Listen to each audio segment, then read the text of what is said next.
నమస్కారం ఈటీవీ 360కి స్వాగతం ముందుగా ప్రధానాంశాలు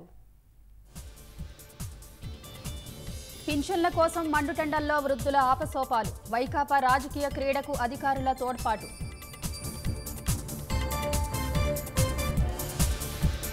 వాలంటీర్ల వ్యవస్థను రద్దు చేశారంటూ సీఎం దుష్ప్రచారం ఈసీపై ఒత్తిడి తెచ్చారంటూ అవాస్తవాలు అప్పుడు బాబాయ్ హత్య కోడికత్తి ఇప్పుడు పింఛన్ల డ్రామా సానుభూతి కోసం శవ రాజకీయాలు జగన్కి అలవాటేనన్న బాబు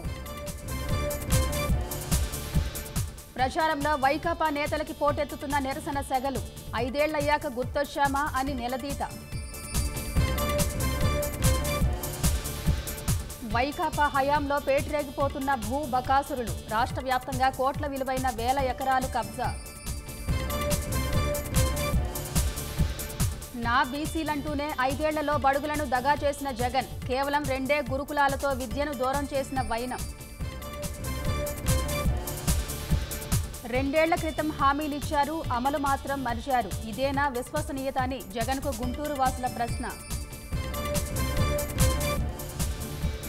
కశ్మీర్లో పరస్పరం పోటీకి సిద్ధమైన పీడీపీ నేషనల్ కాన్ఫరెన్స్ మహారాష్ట్రలోనూ కొలిక్కిరాని విపక్ష కూటమి చర్చలు